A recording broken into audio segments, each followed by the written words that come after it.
Hello, everybody. Welcome to the F6 podcast. I hope everybody is doing well. It's your guys. It's Alex. It's Cam, and we are ready for another episode, another deep dive.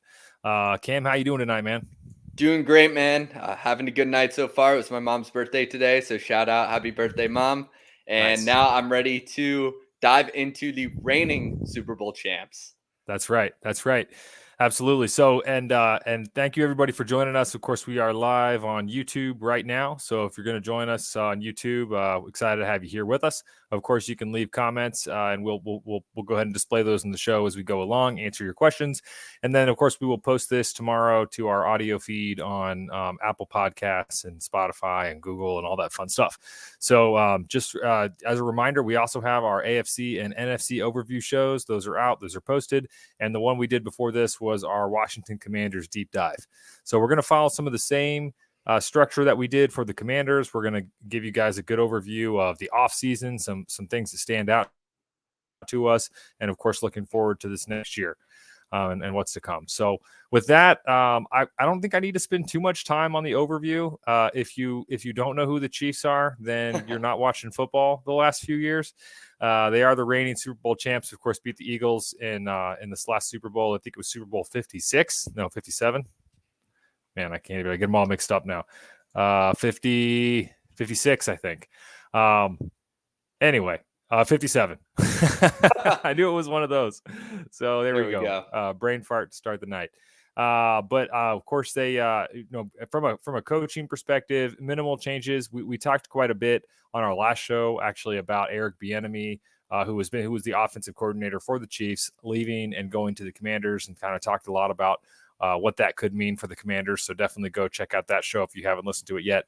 And then to replace him, Andy Reid elevates the quarterbacks coach Matt Nagy, familiar face, goes from being the quarterbacks coach back to the offensive coordinator, which was a role that he had in 2017 which is actually during Mahomes' rookie year, before he left to become the head coach of the Bears.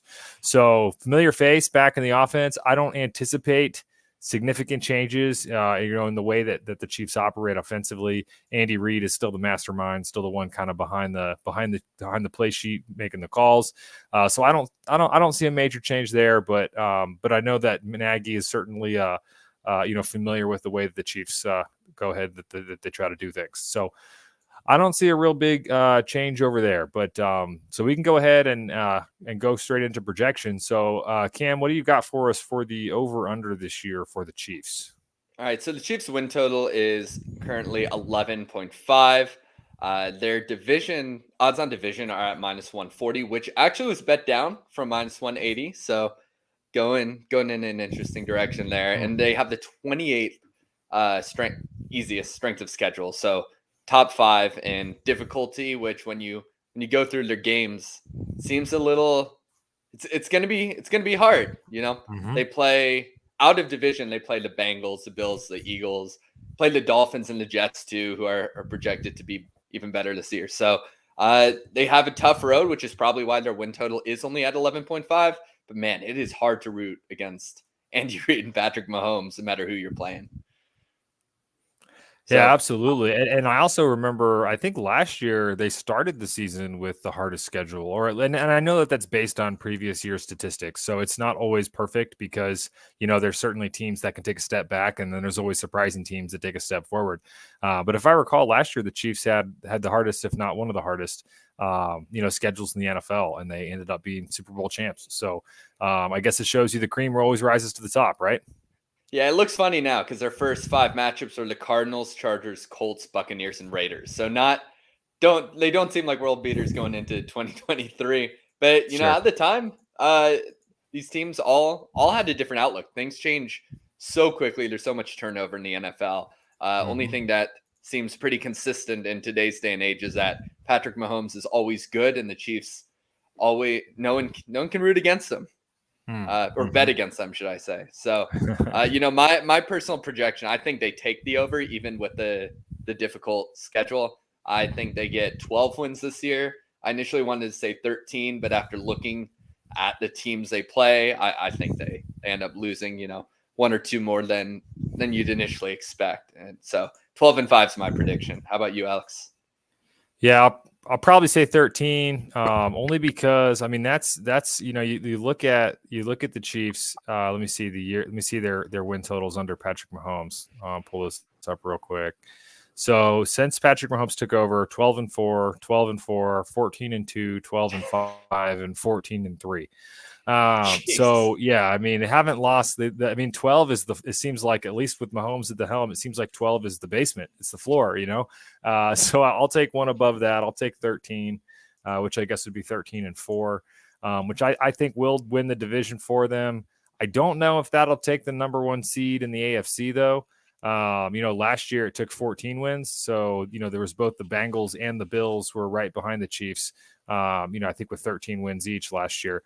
So they were right there. So I don't know if 13 wins would do the division, but I do think that I have them. I definitely think that they're the best team in the AFC West, and I expect them to win the division another year. I expect that as well. I think they hands down win this division, even though it is a bit on paper, it's a difficult division. There's some players, Russell Wilson, who did not perform up to expectations last year, but you know, it's a new year. Anything can happen. So with that, let's get into some of the offseason changes to see what could change about the Chiefs moving forward. So Alex, you want to go over some of the free agents? Yeah, sure. Be happy to, Cam. So let's start with their losses. I think the big off story early in the offseason was Orlando Brown. Of course, he was actually offered a contract from the Chiefs the prior offseason and turned it down, and played out the last year of his remaining contract. And then, of course, the Chiefs did franchise tag him, at least initially. And that was, you know, I think a pretty kind of an expected move. But then it was, I think, a little bit maybe unexpected when they then pulled the tag off without even giving him a deal and allowing him to hit free agency. So that was also interesting. So clearly they were at an impasse. They did not feel comfortable signing him at that franchise tag again, and obviously had elsewhere they wanted to use that money. So I would say the biggest loss, at least on paper, was going to be Orlando Brown. They did lose a few other key positions. They lost Juju Smith-Schuster, who, believe it or not, was their number 1 wide receiver last year, which is also funny to think about. So Juju Smith-Schuster, lost him. They also lost another receiver, Mecole Hardman. Of course, he was a draft pick, a second-round draft pick for the Chiefs. While he had some ups and downs, you know, obviously was a part of, you know, the Super Bowl winning team. You know, he never really, I think, lived up to the hype at least of what that position was and where he was drafted at. And then they lost a couple starting defensive players, Juan Thornhill, who'd been their safety for a few years, and then Frank Clark, who, of course, was their defensive end. On the signing side, for who they attained, they went out and actually replaced Orlando Brown, at least it looked like initially, with Jawaan Taylor, who, you know, they gave a pretty big contract out to him, and I think a lot of people, you know, thought that meant he was going to play left tackle, and the Chiefs kind of said he was going to play left tackle, but eventually in the preseason, he's actually been at right tackle because they also signed Donovan Smith, former Buck offensive tackle, and he's playing left tackle. So they signed 2 new tackles. They signed a new defensive lineman, Charles Omenihu. He comes over from the 49ers. He's kind of a hybrid guy. Excuse me. You good over there? Yep, we're good. Getting dry today. I was out mowing and I got a lot of grass and stuff in my mouth. Ugh. Anyway, Charles Omenihu, coming from the 49ers, plays both. He can play defensive end, defensive tackle. They brought a linebacker, Drew Tranquill, who was kind of a dime linebacker coming over from the Chargers. And then they re-signed Jerick McKinnon, who, of course, was with the Super Bowl team last year. And then they bring in Richie James from the Giants to play receiver. So that's kind of an overview. I mean, like I said, on the loss side, I talked a little bit about specifically Orlando Brown and the impact that will have. I think on the signing side, I really do like the Jawaan Taylor signing. I do think it was a little bit high on the prices, you know, on what he ended up costing, but he's an excellent pass protector. Yes. Not as much on the run side, but that's okay because it's the Chiefs and they're going to throw the ball a lot. And so, you know, so I think with the type of pass protection that Jawaan Taylor provides, and of course he's young and he's still learning and getting better each year. I like the pickup for Jawaan Taylor and what it means for this already excellent offensive line moving forward. Yeah, I agree. I think they targeted the right players in free agency. And they did it with precision regarding the cap as well. So I wanted to look at their cap because it seems like, they brought in two good tackles who cost money. And, first of all, you said Jawaan Taylor initially was signed to be left tackle. That's what they said. He's definitely going to play right. That never made sense to me. He's never played left tackle. He played 18 snaps at left tackle in his pro career, over 1,000 snaps at right tackle every year. So he's a right tackle. Obviously, some players can switch, but either way, you said he's a great pass blocker, and so is the guy on the other side, right? So is Donovan Smith, and I think they just really constructed this roster well. Their cap room right now is only $748,000, and that's the second lowest in the NFL, behind only the Buccaneers. And they always seem to do things well nowadays. They're bottom 5 in dead money, which is good. There are 6 players over the 10 million mark for the cap hits, which are Mahomes, Chris Jones, Joe Thuney, Travis Kelce, and then Justin Reed and MVS as well, which are a little interesting. For the position, MVS isn't on a huge contract. Marcus Valdes-Scantling, that is. Justin Reed, I honestly haven't seen, I haven't paid attention to him too much on the field, but looking at some of his stats, it seems like an interesting signing, with 44 missed tackles in the last 3 seasons combined, only 2 interceptions in that span, and a bit hit or miss on coverage. Maybe when we get into the defense, you can elaborate a bit on that signing. But besides those 6 guys, all their cap hits are very low. They have a lot of rookies starting. So I think it's a very well-managed team. And the guys they pay are worth paying. Like Joe Thuney, for instance, he's a guard, theoretically a lower value for position compared to a tackle, but he allowed only 15 pressures last season on 675 pass rush snaps. That's insane. So, kudos to the Chiefs. They're going to continue to have this dynasty if they keep running this way. Yeah, I like that word, dynasty. But I guess now is the time of the show where we got to talk about the negative side of the offseason, at least primarily. And that's the fact that here we are, and it is August 23rd, and Chris Jones is still not with the team. And, we've touched on this, highlighted at it on kind of our past few shows. And I just have to go on a rant for just a minute about it, because it's really frustrating, and I don't see how this is really benefiting Chris Jones, because I saw a stat or a tracking thing yesterday that said he's already forfeited $6 million because he missed all of training camp, and he misses somewhere around $1 million for each preseason game. And this entire time, and so and of course this year, the final year of the 4-year contract he signed previously, he's making near $30 million this year. At least that's where I saw his cap hit was going to be 28. So $28 million, right?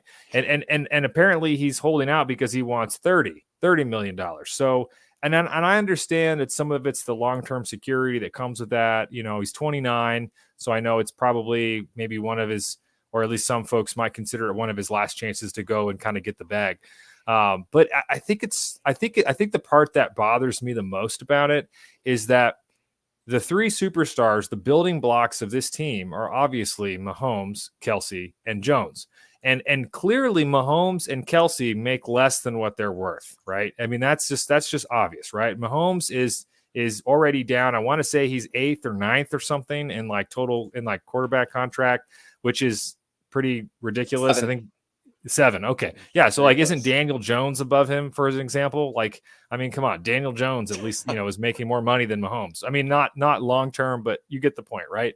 So it's and Mahomes has said multiple times that he's willing to take less money so that way, the team can go and get other guys, right?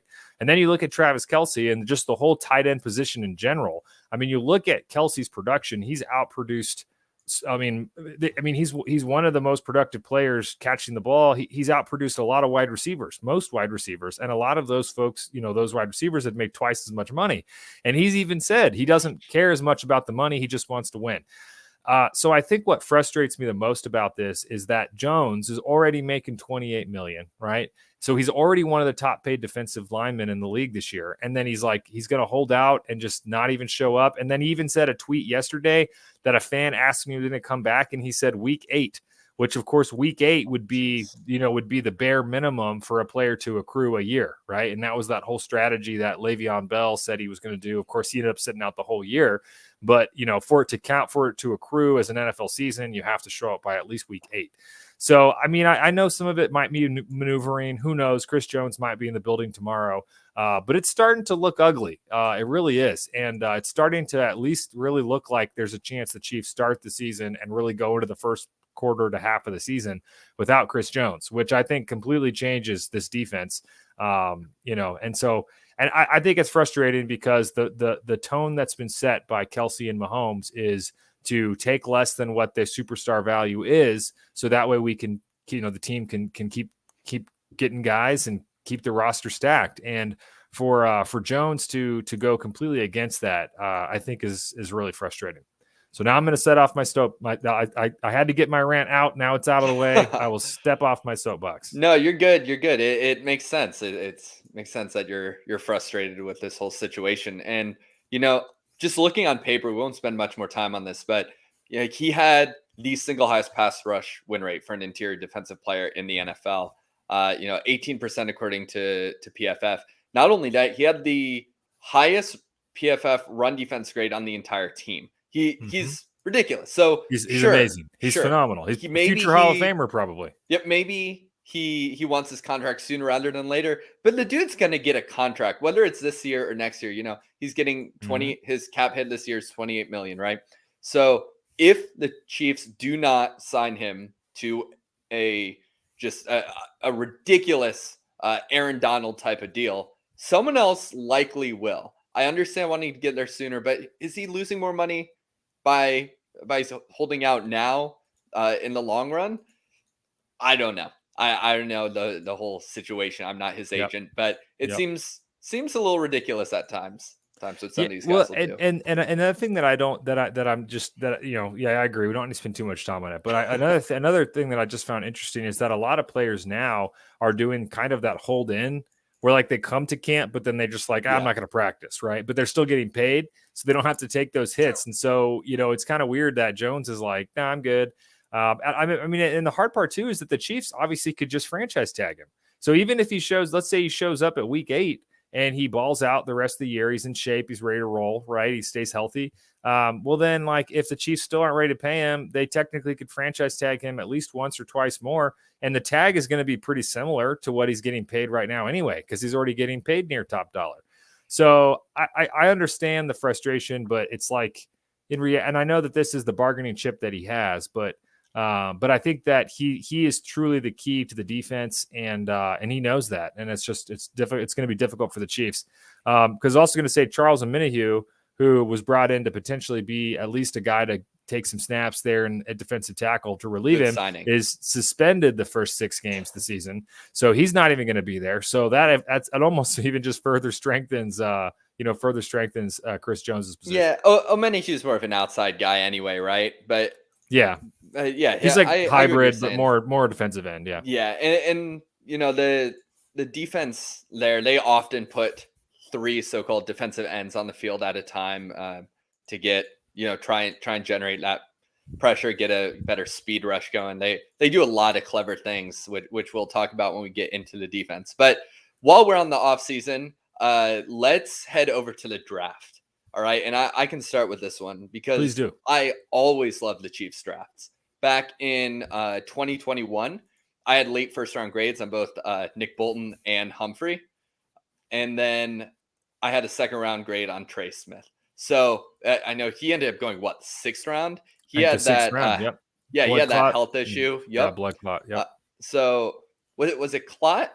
It might have been. It was some sort of issue. Clotting or something related. Yep. Yeah, and then 2022, I had early to mid first-round grades on Karlaftis and McDuffie. McDuffie was the best zone corner in the class, and that class had Sauce Gardner and Derek Stingley Jr., who are more press coverage guys, but still, they're it's high praise.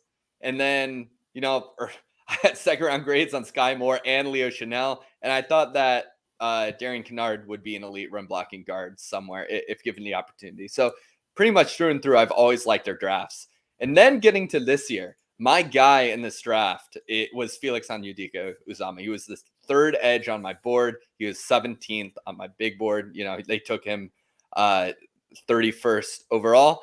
And I think he was one of the more pro-ready edges in the class. There are a lot of guys drafted ahead of him, like, Will McDonald, for instance, who are just tools. And Felix is more than just tools. He's a good run defender. He's smart. And I think he'll make a pretty big immediate impact on a defensive line that struggled last year. And by struggled, I mean aside from Chris Jones struggle. We'll get more into the defensive line struggles later, because I have some interesting stats on an individual basis. But so I love that signing from them.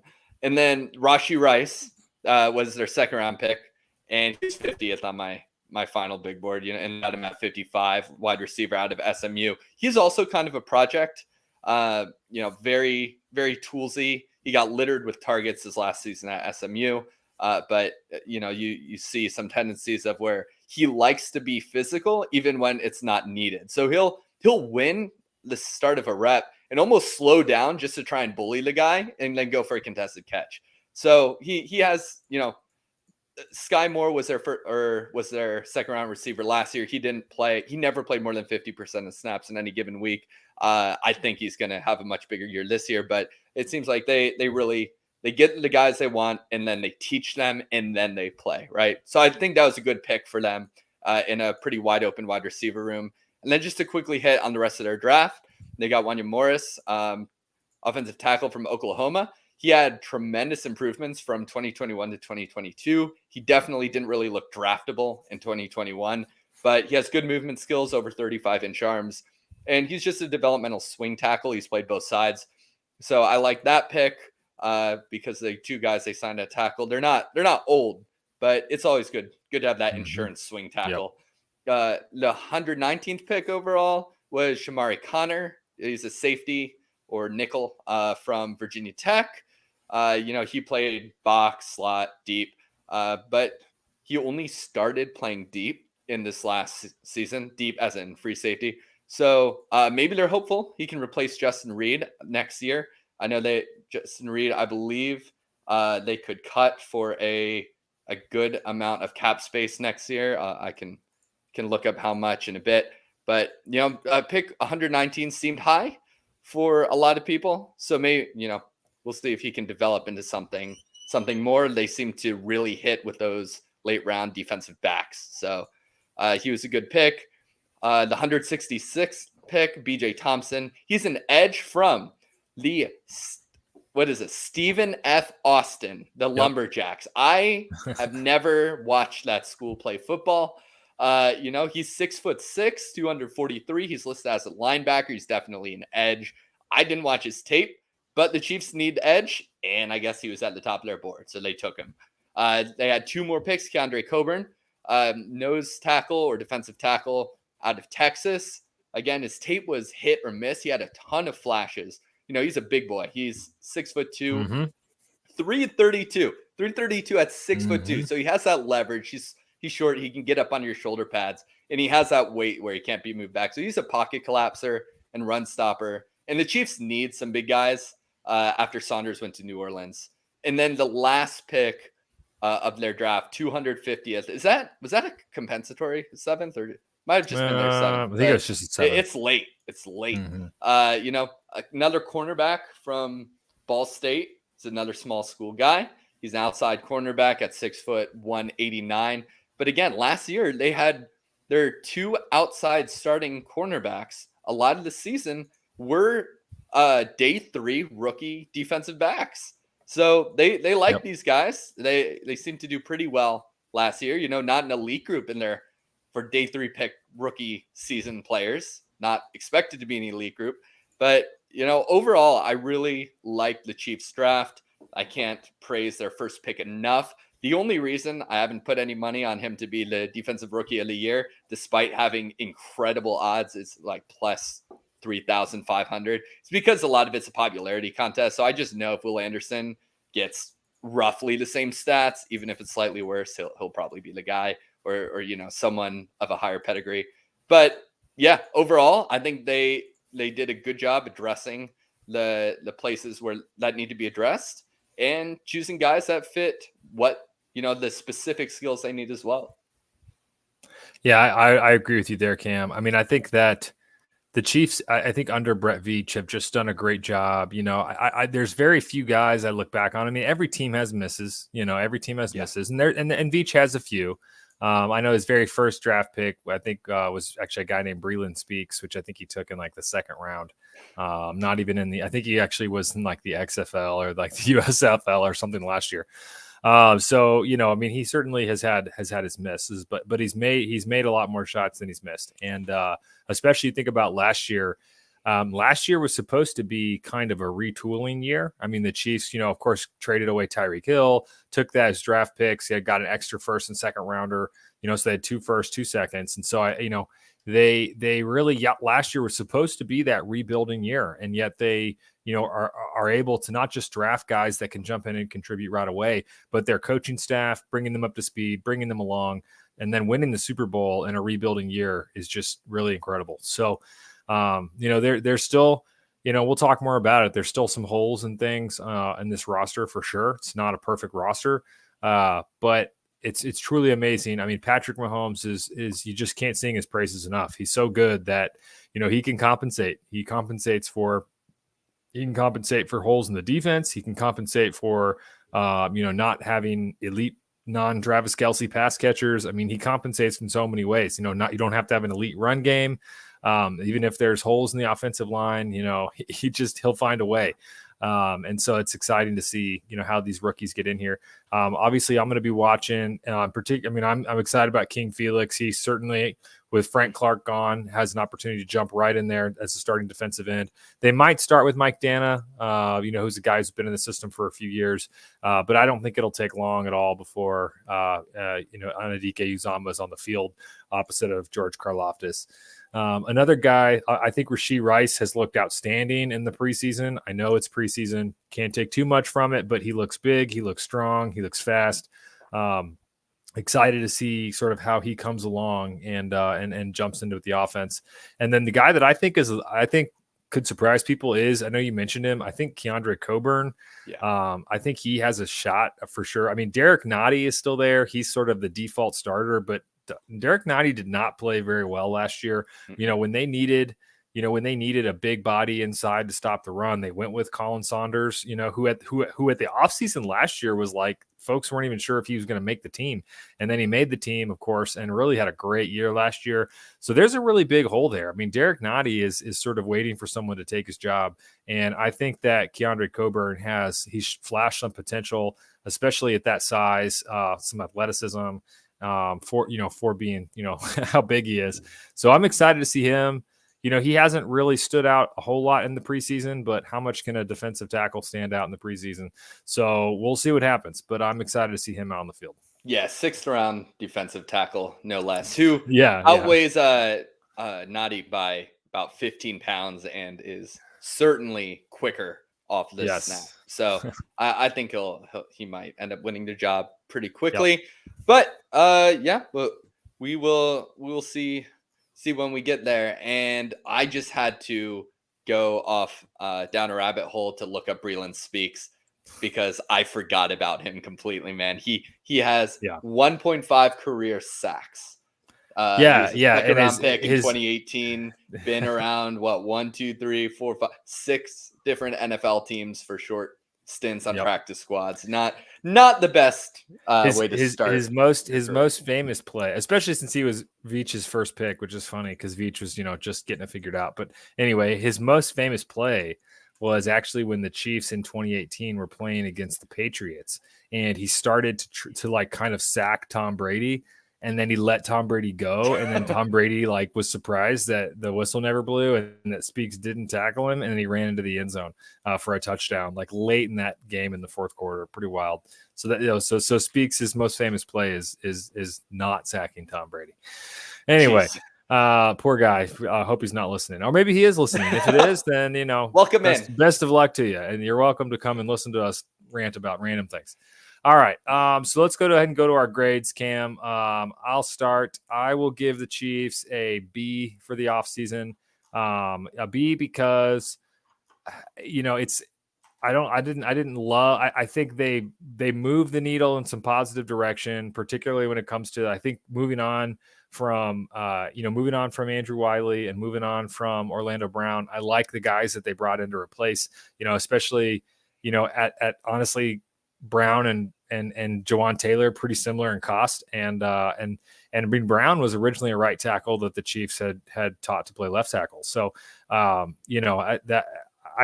think Jawaan Taylor is a good pickup. I like it. I like how Smith has looked, as Donovan Smith's looked. So I'll give him a B. It wasn't an A off season, but I think it was better than average. So I think that they're going to continue chugging on to be an elite team in the NFL.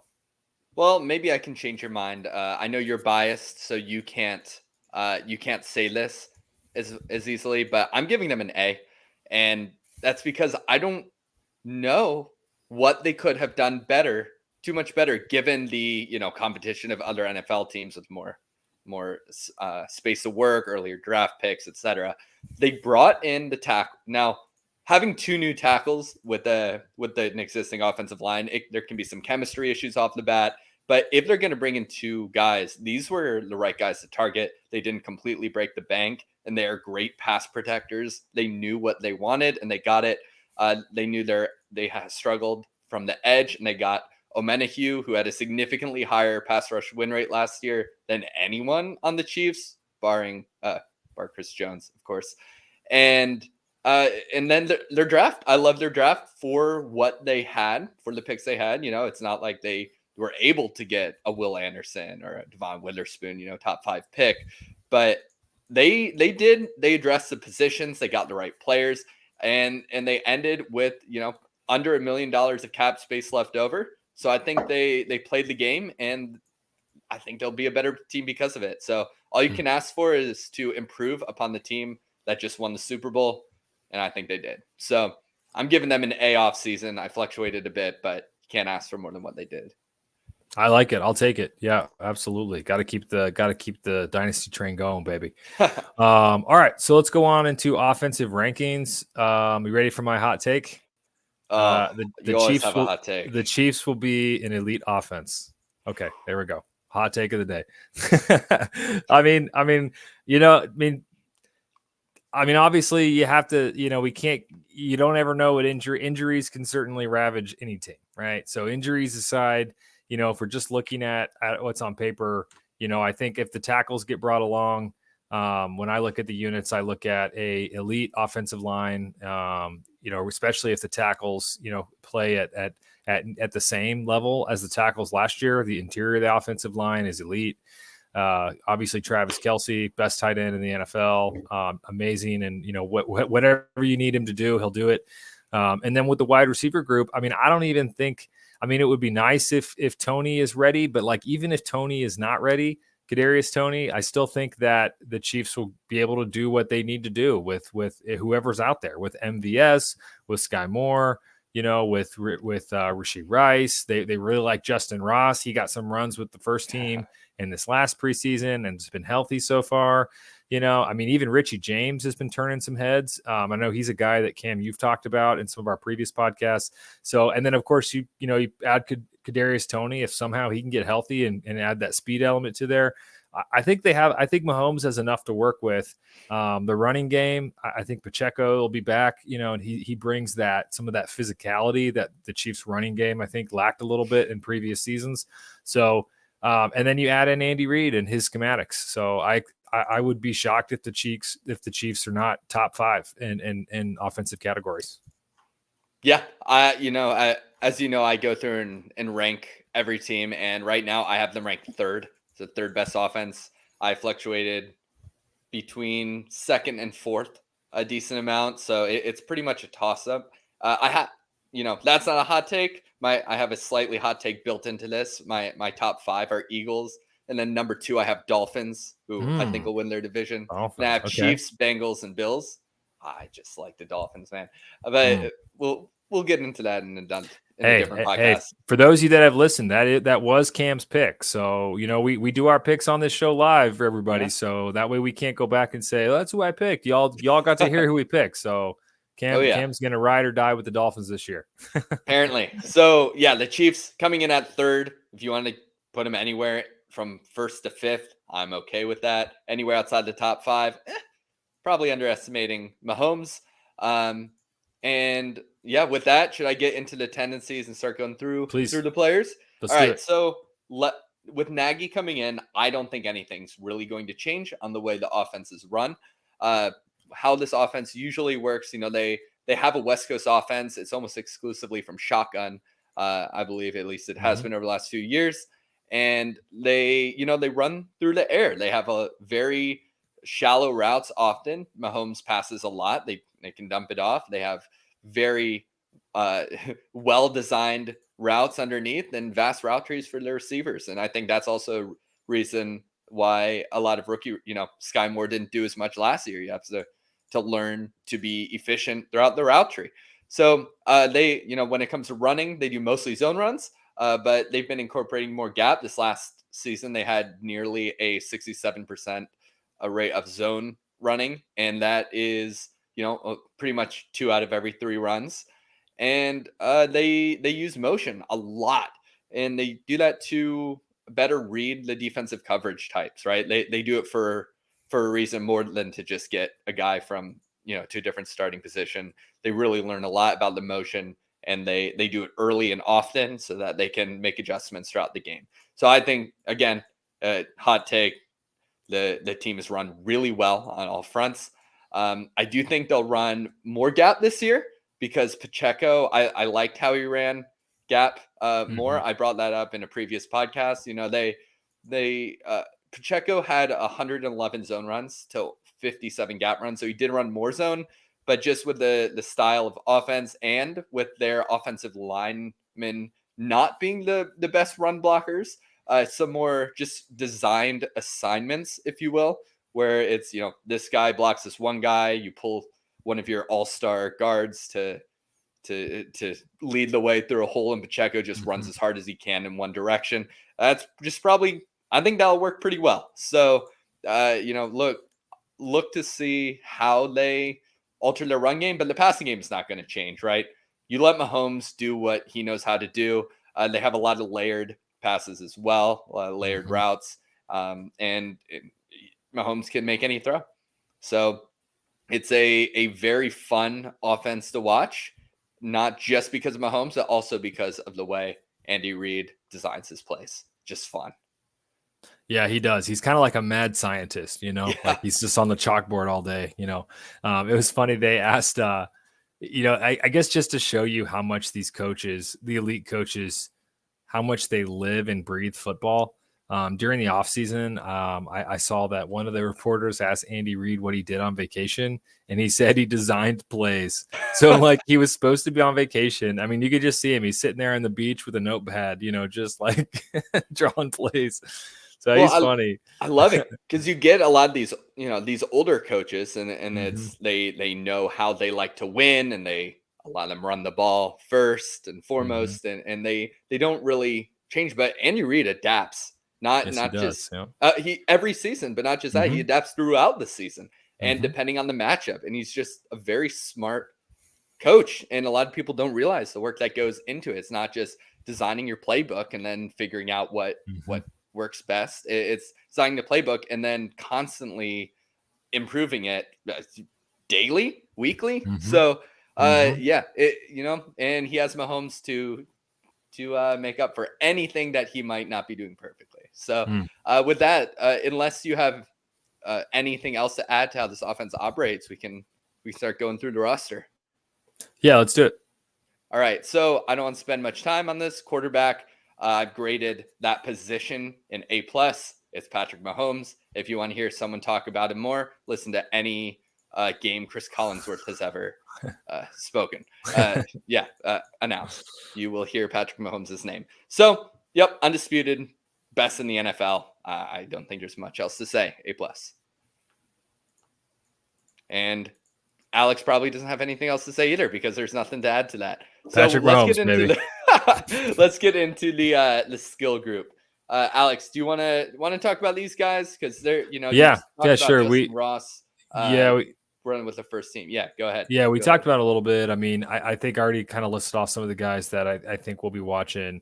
I do think that on paper right now, the starting wideouts, I believe, will be MVS and actually Justin Watson, I think. And that's if Kadarius Toney's hurt. If Kadarius Toney's out there, I think they've sort of said he would be number one. So I think you at least have, let's say Kadarius Toney's healthy for week one. It would probably be MVS, Kadarius Toney, and then I would assume there'd be some split time between Justin Watson and Sky Moore.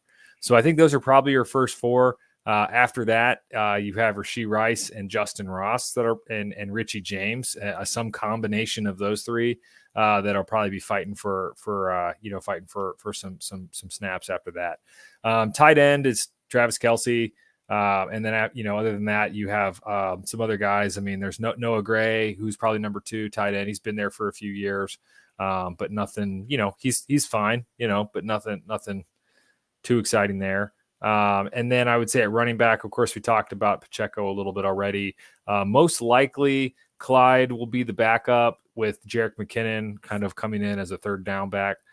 So I would expect to see probably those three. I do think we'll see more of Pacheco this year than last year, not only because Pacheco came in late in the year, but I do think this is the first sort of I think Pacheco has the potential to become a 3-down running back. I know he certainly needs to improve in his pass protection and his pass catching. But I think that he reminds me a little bit of Kareem Hunt.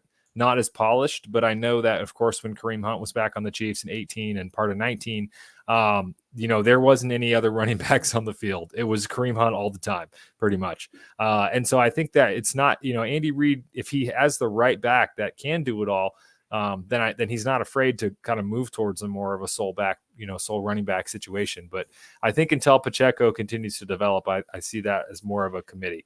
So I think after looking at the group of skill positions, when I look at it in totality, it's hard for me to give it less than an A-, which maybe that's a little bit of the homer in me, but I mean, I don't love the wide receiver group, but I mean, Travis Kelce is, I think he's so good. He's so good that he's truly uncoverable, I mean, and he doesn't look like he's that fast, but he's so fast. He's so smooth.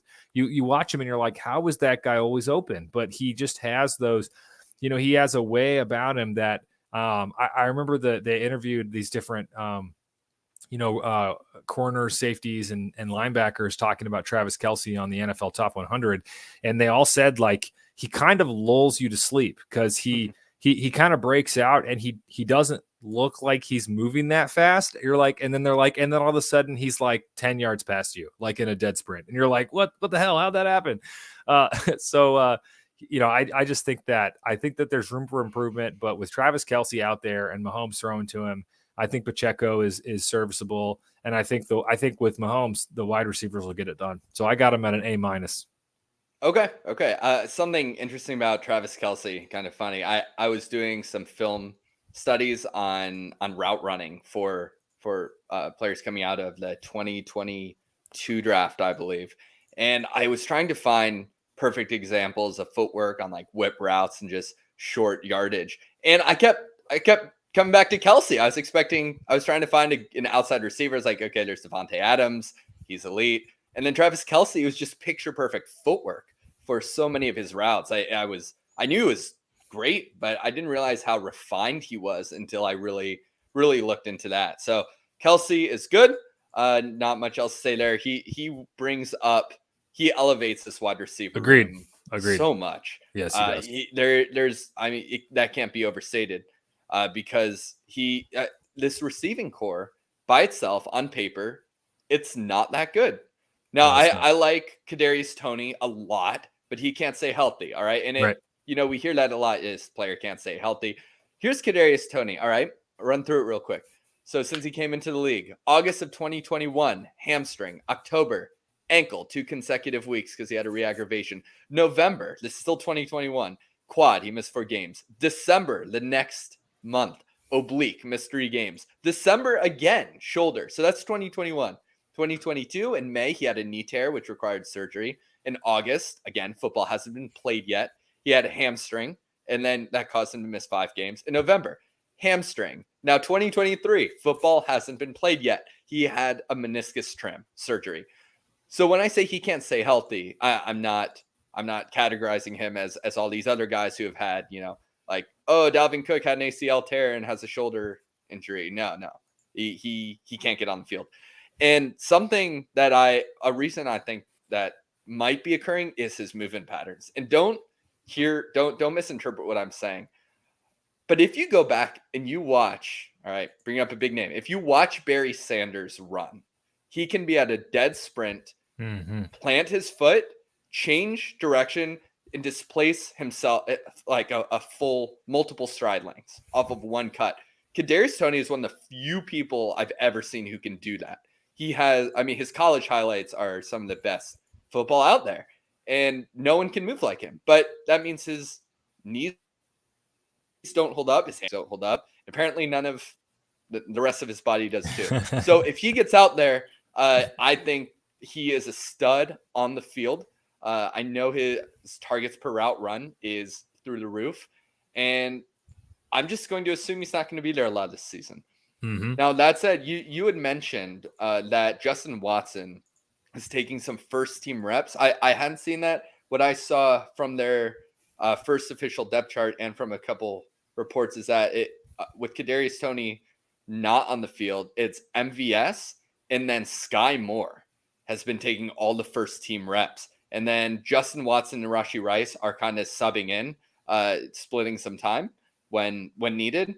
But I've heard that Sky Moore is running with the first team almost entirely throughout August, at least from what I've seen. So please let me know if that's incorrect information. But it gets I think excited. I think they've done that. I was just going off this last preseason game. They started the game with, I think it was, at least when I was watching, it looked like it was Watson and MVS. Okay. But yeah, no, I think that there's a rotation in there. Certainly they want Moore to be in there. So it wouldn't shock me at all if it's MVS and Moore in week 1. Yeah. And maybe that means Moore is progressing better than expected. And he's won that spot, right? That we don't know what it means because we haven't seen the first week of football yet. But, as I said earlier, Sky Moore in last season, he didn't ever see more than 50% snaps in a game. I think he's really going to take a huge step forward. So I'm looking forward to seeing how, if this receiving core of potential can actually come together and be stars. And we'll talk about Sky Moore a little bit later, towards the end of this podcast as well. I have a bit more to say about him, but aside from that, the wide receiver room is not very strong. Here, you mentioned they lost Mecole Hardman and Juju Smith-Schuster. When I'm going through the wide receivers EPA per target, on average, the 3 highest players on the team, which by the way, every single player with over 40 targets had a positive EPA because Mahomes, which was really funny to see after going through the Commanders last week, and that was not the case. The highest EPA on the entire team, Mecole Hardman is number 1, Juju Smith-Schuster is 2, Clyde Edwards-Helaire is 3, and Travis Kelce is 4. And that's not saying Travis Kelce is worse than those first 3, is that he gets the ball every other play. So it's averages out, whereas Clyde only gets the ball very occasionally. Yep. So he probably, he's fresher, it's more designed. So anyway, the bottom of the list, very last on the list, was Justin Watson. But he still did have a positive EPA. So Mahomes can make anything work, which we saw. I've said before, I bet against the Chiefs last season because I thought, who on earth is Mahomes going to throw the ball to? And he just threw it to everyone. Mostly throw it to Watson. He's going to throw it to Justin Watson. Threw it to Justin Watson. So I'm looking forward to watching Mahomes work again this year. Lastly, for the skill group, just going to talk about the running backs. And you said Pacheco is a better receiver than a lot of people credit. He caught 13 receptions of his 13 targets. That's not a lot of targets, but that's a very good percentage. 100% is pretty darn good. And he had 130 receiving yards. That's 10 per clip. And that's also a very good number for a running back. So, I haven't really watched to see how smooth he is or if he has any sort of route tree whatsoever. But, if you say he reminds you of Kareem Hunt, that's pretty high praises when it comes to the receiving game. And maybe he can get on the field more on third downs. Now, they do love Jerick McKinnon. Mm-hmm. He is their third down back for sure, even though he's 31 years old. And he's good. He's very good. He had a pretty good he's savvy. He's got that veteran savvy. And he just he seems to always make plays when the ball's in his hands somehow. It's a shame that he was so injured earlier in his career because he was a physical stud. I mean, I think he had 32 reps on bench press or something like that. It was just irrelevant for football, but always fun to watch. Clyde's falling out. Do you have any indication as to what they plan to do with Clyde after this year? He's in a contract year, right? Yeah, he is in a contract year. No I'd be surprised if he's back next year. I mean, I think this is a make or break year for him. I even heard some rumblings they could try to trade him, before the season. I don't know, because with the running back market now, I mean, what are you going to trade him for? Like a 6th round, a 7th round or something. And is that even worth it? I don't know. Yeah, exactly. So I don't think they'll trade him. I think he'll be the number 2 running back. So I think he'll just he'll do some spell work for Pacheco. And I think McKinnon will be on there in third down. So I think it'll depend on how he does this year. Obviously he's been a disappointment. He's certainly contributed and had his moments, but considering how high the Chiefs took him, he's another story of, you should rarely, if ever, draft running backs in the first round. He looked picture perfect at LSU for what he was going to do with Mahomes and in Reed's offense. And early on, they wouldn't throw him the ball, which I never understood that, because that was like one of his upsides over a guy like Jonathan Taylor, who was in the same draft. They loved his pass catching ability, but then they never throw the ball to him. So I didn't understand that. And then, he's just struggled efficiency. He's just not, a thing I've noticed about him is he does have that lateral quickness, but he doesn't have breakaway speed. Correct. And so, even if he breaks a tackle, he's not a home run guy by any means. He'll juke a guy here and there and get you a couple extra yards, but I don't think I've ever seen him actually run away from anybody. And that's not, that's just, it's not ideal. It's not ideal. Right. So, I mean, you need, especially with how much Andy Reid, the run game in Kansas City is really just to set up the pass game. And if you can have a guy that every once in a while can break one to keep the defense honest, then that's what you want. And Clyde has just not been the fit that I think that I and other fans wanted him to be. Yeah, I mean, that was one of the more peculiar draft picks of the time, right? People were, is it going to be DeAndre Swift or is it going to be Jonathan Taylor first off the board? People love Cam Akers, J.K. Dobbins, and then it's like, we're drafting Clyde. Everyone said, okay. All right. At 32. Yep, 32. Because the Chiefs just come off the Super Bowl win, the one in 54. Yep. As they will, again, probably throughout a couple more times throughout Mahomes' career, it seems. So this skill group, I've given them a B-. Because on paper, aside from Kelsey, I would give them a lot lower than that compared to, when you look at these teams in a vacuum, it's very easy to say, this guy has upside, this guy has upside. And then you compare them to the rest of the league. You're like, okay, they're not an established wide receiving room, period. So B- because Kelsey is an A+ in and of himself, and the rest of this group is at best a C until they can prove otherwise. So that's what I have for the skill position. And then lastly, I know we talked a lot about this at the beginning of the show because of the offseason acquisitions, but I'm just going to run down their offensive line real quick. I gave their offensive line an A for the season, A grade compared to the rest of the league. They have the 2 new offensive tackles, right? Donovan Smith from Tampa Bay and Juwan Taylor from Jacksonville. Great signings. And then their interior offensive line is an A+, period. Joe Thuney, Creed Humphrey, and Trey Smith are all pretty much superstars. And it's easy. It's easier to be a superstar next to a superstar. So they all elevate each other. And, I have as a side note that I'd give this group a B- for run blocking because the interior can still set up They can run inside zone, they can run gap, but I think Taylor and Smith will struggle in any sort of outside zone concept. When we say they're stronger at pass blocking, weaker at run blocking, we mean they are very strong pass blockers and pretty objectively poor run defenders throughout their career. Not anything that would inhibit this offense from thriving, but it's not, it's definitely not their strength. Mm-hmm. So B- for run blocking, A+ for pass blocking. I don't think there's a better pass blocking tandem in the league aside from maybe, and by tandem, I mean offensive line in its entirety. The Eagles, right off the top of my head, Eagles, maybe the Lions as well, but there are not many pass blocking units that are better than these 5.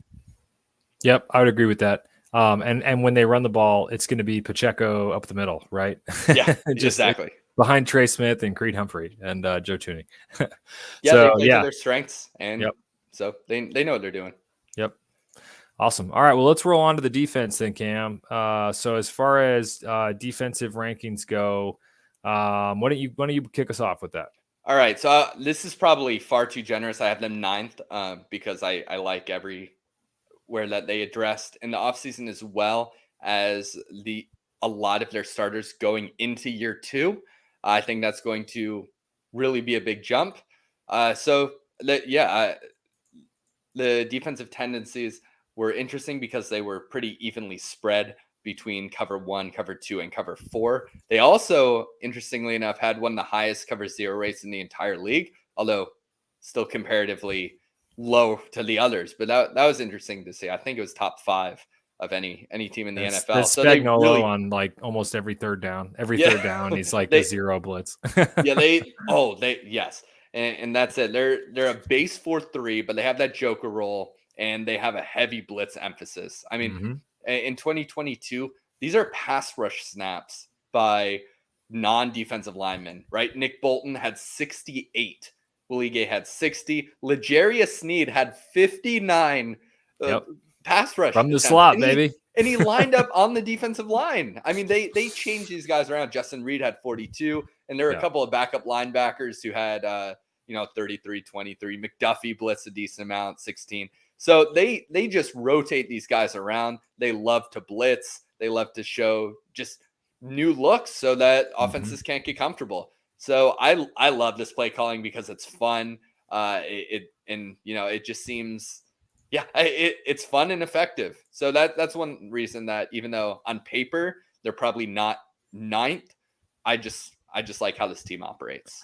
And that's a 9th with Chris Jones, I'm assuming? Yes. Oh, okay. 100%. Yeah. So when I was thinking about my rating, I would say with Chris Jones, I'll have it at like a B+, if I'm thinking on like a scale there. Without Chris Jones, oh man, I mean, that's a whole nother ball game there. I think he's that important to the defense. So, I do think that there is a chance this defense is one of the best, if not the best defense that Mahomes has had, which is really scary when you go back and look at, Mahomes already winning 2 Super Bowls. The 2019 defense was okay. It started really poorly that season and got better as the year went on. And of course ended up playing at an elite level in the postseason.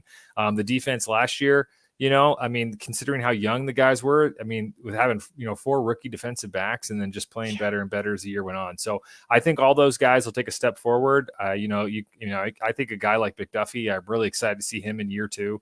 The Jerry Sneed, who I know you mentioned in a contract year. And we can talk a little more about these guys in the positions, but I do think there's a chance this is one of the best defenses that Mahomes has had. And so if the offense continues to be elite, that all flows into my pick at this team being elite once again. I agree. And a lot of things you're hearing right now from Alex and I are that it's just optimism. It's because, right, on the offense, we say, if Kadarius Toney is healthy, if Sky Moore takes a step forward, if Rashee Rice is good. On the defense, it's, all these defensive backs, if they take a step forward, then it'll be a much better defense. So I think they can. I'm not just hoping, but it does, it is high variance. If some of these guys don't step into their role, then they could become a liability, especially some of these younger outside cornerbacks that we'll talk about soon.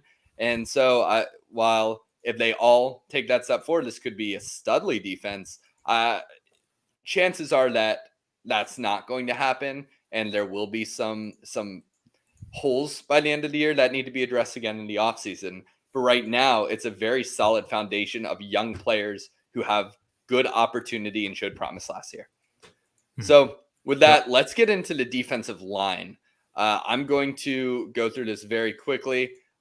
Their defensive line projected starters right now are George Karlaftis on one side, first-round pick from last year. On the other end, it would be Charles Omenihu, but he has that 6-game suspension. So my boy Felix Anudike-Uzomah is probably going to get the start unless they put Mike Danna in. Now, when it comes to production last year, I will say Mike Danna was the only edge rusher on the team aside from Frank Clark, actually. Frank, who had a pass rush win rate of over 10%.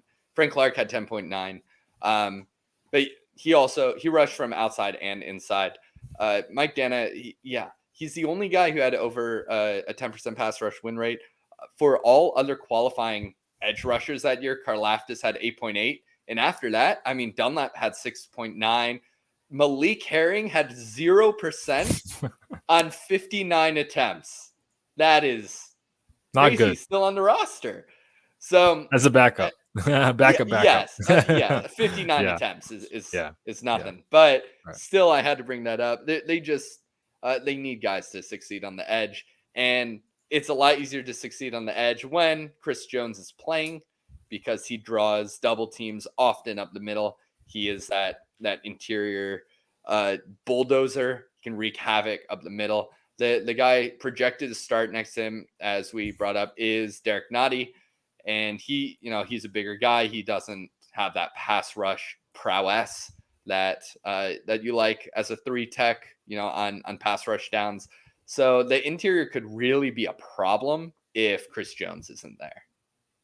Yeah, I agree with that, Cam. And I actually just saw this earlier, and I wanted to read it on here because I'm not going to go on another rant, but today Andy Reid was asked about Chris Jones, and this is the quote from Andy Reid at the podium. He said, "There's been no communication, so I don't know what's going on there," said Andy Reid. Whatever happens, happens. If he's not there, the game goes on, right? That's how it works. So if that's what Andy Reid is saying, I mean, it sounds to me like the Chiefs are just assuming he's not coming. Like there's been no communication. That's now crazy. It sounds like ongoing.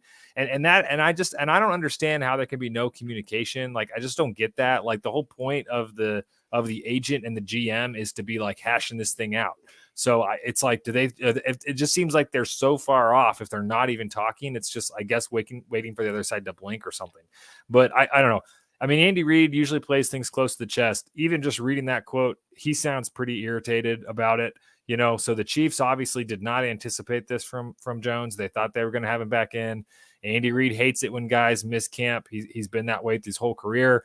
Every time he's asked about it, he just says he better be in shape. He better be in shape. So that, and Andy Reid is notorious for having one of the hardest training camps in the NFL. He's old school in that regard. So not looking good. Not looking good for Chris Jones to come back to the team and be ready by week 1. Yeah, reminds me of Michael Thomas, where there was 3 months where they couldn't get in touch with him. This was a few years, like I think 2021. Yeah, they actually just couldn't get in touch with them for months. Yeah, pretty funny. Hopefully that doesn't actually occur. Yep. But yeah, so I think it's a very good defensive line with Chris Jones, borderline great, and I think it's a pretty poor defensive line without him.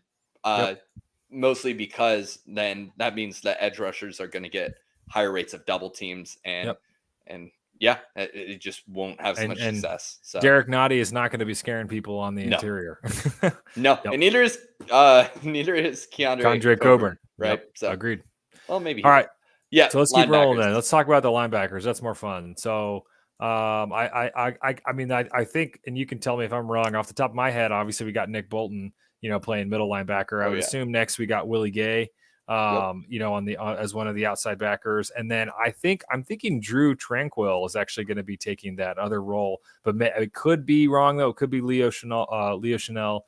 So I'm not sure who they have of the other outside linebacker after Gay and Bolton. Yeah, it's Tranquill. And Tranquill. Okay, I listened to a presser with Chenal earlier today from about a week ago. He was saying they're putting him more in that Joker role, which he's never played before. So that we'll talk about that later, but that's pretty interesting. Which I like the linebacker core. I would say the one word I'd use to describe them is athletic. Like they're fast. They all move pretty good, especially Tranquill. I don't know. I never thought Tranquill was an elite tackler, which is kind of ironic being that he's a linebacker, but he can really cover. I mean, for a linebacker, he's got great coverage skills. And so that I think was a little bit missing with a guy like Willie Gay, who Willie Gay is fast and he's physical, but coverage has never been his strong suit. But I mean, Bolton is certainly the guy. He's the engine that makes the linebackers go. So I don't really have any concerns. I think they'll be coached up. I think it'll be a solid unit. I was going to say, you'd be surprised at how often linebackers miss tackles throughout the league. But then I looked at Drue Tranquill's stats, and he has 24 missed tackles last season. That's absurd. 24 missed tackles. But he had, like I said, he wasn't great at tackling, but he can cover. Yeah, he had great. Yeah, he seemed to be good in coverage. I was surprised at how well Nick Bolton did in coverage this last year, because his whole thing coming out was he's a stack and shed run block defender. Mm-hmm. He can put pressure up the middle when need be, but he's an early down guy most of the time. And now he's very good. He's out there doing it all. So I think this is a good linebacking core. I don't think it's elite. I gave it a B because I love Nick Bolton, but I don't love anyone else. And I don't think that the depth is necessarily there unless they have decent depth with Chenal as well. Mm-hmm. But I'm just a little concerned about this whole group as a whole's ability to run stop outside of Nick Bolton. And I haven't seen. I still question Bolton's ability to cover. We saw it last year. I just need to see it again. So I have them as a B. This core is going to seem a lot better. I don't want to bring this up again, but if Chris Jones is there generating pressure, this linebacking core will have more opportunity and look better. So I agree with that. All right, let's move on. Who do you got for us for defensive backs? All right. So defensive backs, McDuffie and L'Jarius Sneed. Trent McDuffie, first round pick last year. L'Jarius Sneed, they're very good, but they both spent a lot of time in the slot. Now, they're outside corners who only play outside corner, and they're pretty much the only corners who played last season, more than a handful of snaps, are Joshua Williams, who is a 4th round rookie, and Jalen Watson, who is a 7th round rookie, right? So they're both entering their sophomore seasons, and they're both going to be playing a lot on the outside, right? They weren't just on the field exclusively because of injury. They were on the field to cover outside corners, in nickel packages. Guys would swap around. As I said earlier, this defense loves to change up its look. They'll put L'Jarius Sneed on the line. They'll have 6 defensive backs out there at times. So they had 3 cornerbacks who were rookies last year, and we're relying on them to take a step forward. Now, okay, just to further elaborate on how McDuffie and Sneed are moved around. Sneed had 85 snaps on the defensive line, 124 in the box as a linebacker, not to be confused with 592 from the slot and 438 wide. So he's moving around everywhere. You said he's in a contract year, is that right? Yep. Yeah. He might need to get paid if he can perform that role well. So yeah, I think that's why the Chiefs, I think we're trying to get some guys that could play some of those different multiple positions. I know a guy like Brian Cook is one that comes to mind. He was a 2nd round draft pick last year. I think they at least envision some to move him around a little bit, although he'll probably play safety. But yeah, I think that they're already trying to think ahead about some hybrid guys. I know Chamari Connor, is another guy that, I think they hope can play multiple positions, because I think they're probably anticipating to lose L'Jarius Sneed this offseason, I think, in free agency. Yeah. Yeah, that makes sense. So I like the cornerback group's potential. Safeties, I'm not as convinced. Justin Reed, I have some question marks about his performance, and he's on a decent sized contract, so he's fine, but I don't think he's anything special. And then, as you said, Brian Cook was a second round pick this last year, played under 400 snaps last year behind Mike Edwards. But from what I've seen on their depth charts, it seems like Brian Cook's going to take the assumed starting role at free safety.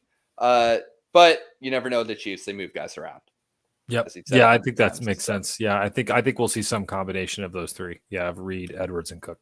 Yeah, so I gave this defensive back group C, just a flat out C. I think it's slightly, below average. I'm going to give him a B because I think, and now that's with anticipation that we'll see jumps from the second year guys. I think that especially looking at Joshua Williams, Trent McDuffie, and Jalen Watson. I think if we continue to see development for those guys, I mean, a lot of players, other than, Sauce Gardner was elite in year one, but a lot of times it's that year 2 and year 3 where guys, that first year, they're just kind of getting their feet wet and learning the league. And then usually by year 2 or 3, they really start to grow. So if those guys continue to develop, I think it'll be a better group than some expect. Yeah. And Sauce is definitely not the rule, right? He's the exception. That's right. He's spectacular. But yeah, Trent McDuffie, I think you will take a big step forward. I liked him more than most coming out. And I do like L'Jarius Sneed. So my concern is the 2 day 3 outside guys from last year. I think realistically, they're both not going to take massive steps forward, and which could leave a slight hole on the outside. So, we'll see. That's what football's all about. Absolutely. All right. So I guess that leaves us with special teams, which that's a short list, of course. That is just Harrison Butker at kicker and Tommy Townsend at punter. Both, I think, are high end at their positions. Maybe not the very best, but they're certainly both up there. So I think some point last year, Butker was like his career numbers, I think, were number 2 in field goal make percentage behind Justin Tucker. I think that went down a little bit last year because he did have some kicking issues early in the season. But he's been solid and obviously been a really good weapon for the Chiefs and has pretty much made every really big kick he needed to make. He's missed a few, but when it's been in the playoffs and the Chiefs have really had to rely on him, he's got it done. So nothing but positive marks for Butt kicker. All right. All I got for special teams is that Chiefs were PFF's 10th top graded special teams. Take that for what you will. It's special teams. I don't care too much. Looking at these stats right now to find that, I saw something interesting just going back to their defensive back group real quick. They were 3rd in the NFL for PFF coverage grade last year, which is astounding based on the guys they had back there. 3rd behind the Jets with Sauce and the Broncos, which is interesting. So well, they have the Broncos have what's his name? That other really good young corner, Surtain. Yeah, Surtain. Yeah. So that makes sense. Yeah, but yeah, and they had to be out there a lot because of Russell was sitting on the sidelines getting yelled at by his teammates. Unlimited. All right, so let's get into breakout candidates. Yep. Do you have anyone for this? Yeah, I would say. Yeah, I do. I would say, and I'm not gonna beat a dead horse because we actually talked with this guy a couple times, but I'm going to go with Rashee Rice. He's a guy that I do expect to have a breakout season, his first season. And I do say that knowing that a lot of times rookie wide receivers don't get to see the field a lot with Andy Reid. It takes a while to learn the offense, but they really like him. They've been talking about him a lot. And I think it's a little bit of a unique position with really the lack of top end playmakers of this wide receiver group.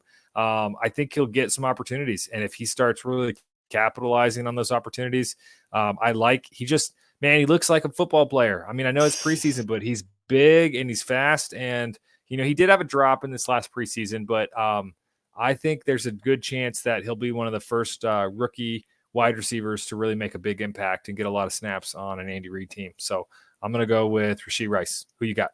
Wow. All right. Well, I I have two guys. One of them, I said we talk about both earlier in the podcast, but the first is another receiver, Sky Moore.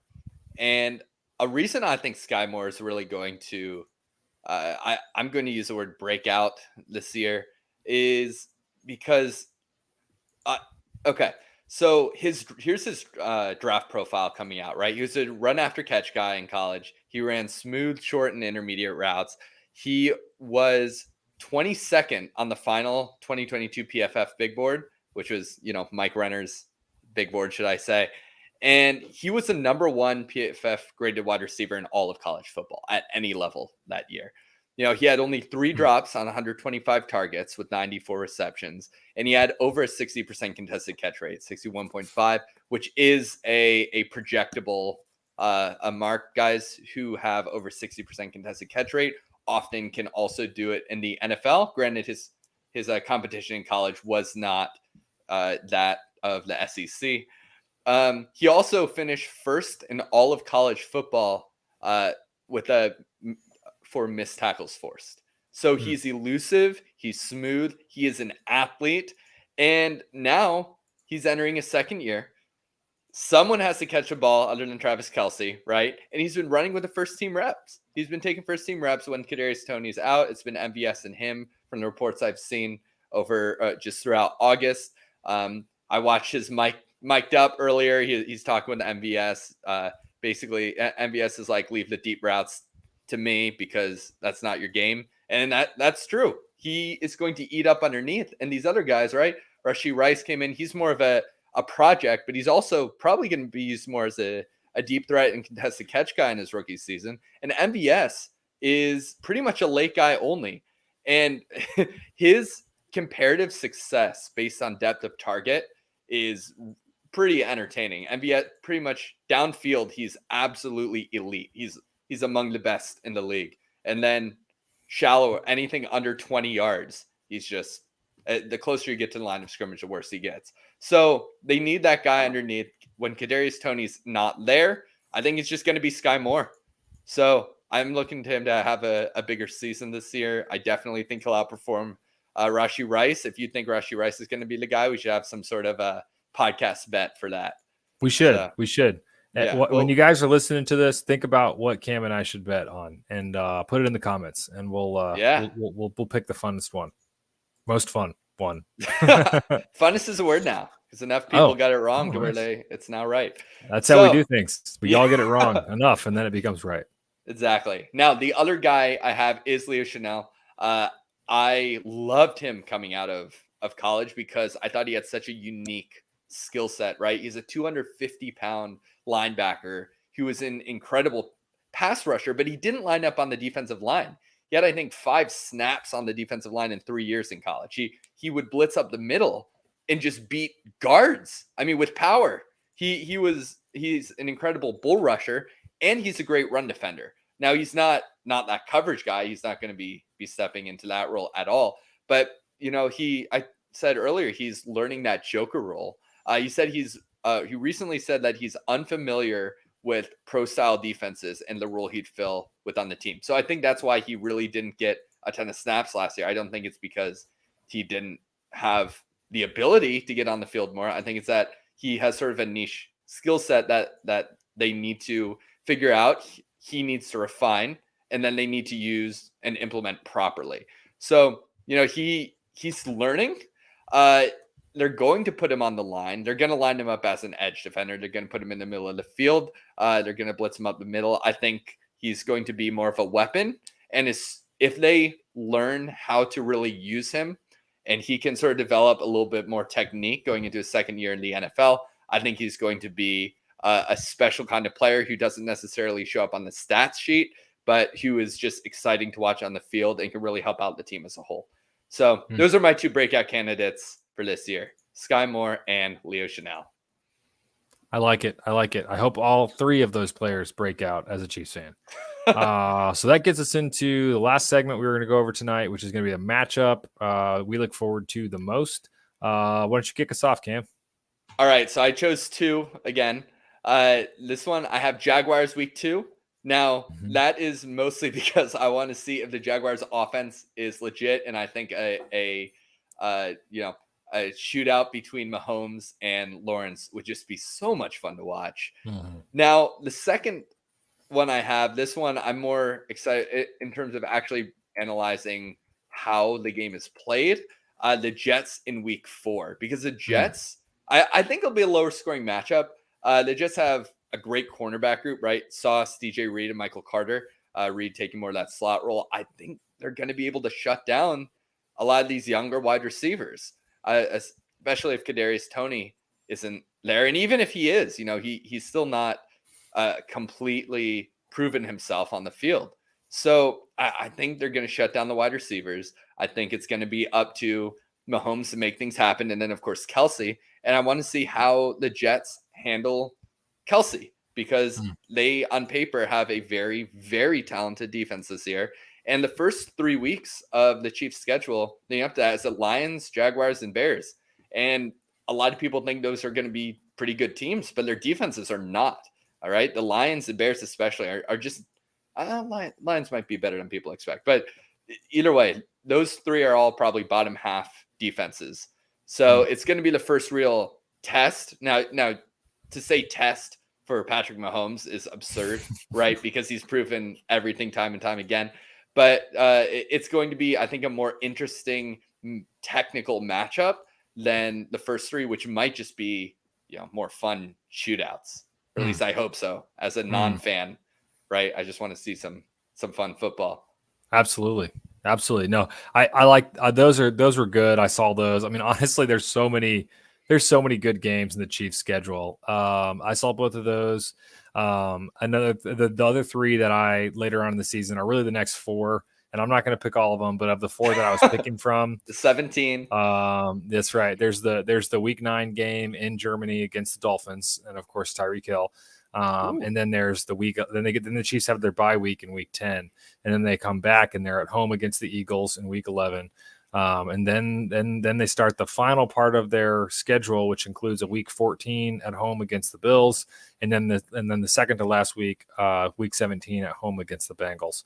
So those are also 4 games that I was like, oh man, I can't pick all of them. So if I would say of all of those, the one I look forward to the most, might surprise some people, but I gotta say the Bengals. The Chiefs and Bengals have really developed I think a really good rivalry. I think it is, and it's really fun that it's fun that even though they're not in the same division, since they both keep winning the conference, they're going to keep playing each other every year. Because they keep winning their own divisions, they'll play each other every year. There it is. Thank you. And man, I feel like sometimes rivalries are more for fans than for players. But this one I think is different, because when you really hear both sides talk about it, there really seems to be really brewing a hatred for each other. And I love that. It's good for football. Now, I wouldn't say that of Mahomes and Burrow. Like, Mahomes and Burrow seem like they obviously have a high level of like mutual respect for each other. They're both ballers, certainly in their own right. But the rest of the team, man, like, you hear Travis Kelce and like what he says and what he thinks about the Bengals, and then you add in Orlando Brown and now him leaving the Chiefs to go to the Bengals, and he's already been talking some smack back on the Chiefs. So, man, it's late in the season. Guys are going to be worn out and tired, but both teams are sure, unless barring a disaster, both those teams are ramping up for their playoff runs. And man, that's going to be a fun game. I wish that was here already. Oh, and it's New Year's Eve. I forgot to mention that. It's literally on New Year's Eve. How awesome is that? Yeah, I'll be honest, Alex. I was looking through their schedule, and the first game that stuck out was the Bengals. But it's like, that's week 17. I can't wait till their 16th I know, it's so far for this away. matchup. Yes, I wanted to choose the ones I'm more looking forward to in the first half of the season. But man, there are some good matchups with the Bills and the Eagles and the Bengals coming up later in the season. Absolutely. I think they did a pretty good job with this whole schedule this year for the Chiefs anyway. So yep, it's going to be a gauntlet, but it'll be a fun one. All right. I guess with that, I will say for everybody, this was our second deep dive. So we got some more of these coming. And if you want to be on our show, reach out to us, let us know. And we would definitely love to come in and bring you on the show for a little bit and talk about your team. So we'll make an announcement here before too long about what our next team is.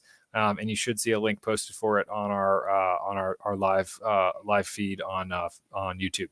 But other than that, man, Cam, this has been so much fun, man. I've loved talking about the Chiefs, love talking about football. You got any closing thoughts for us?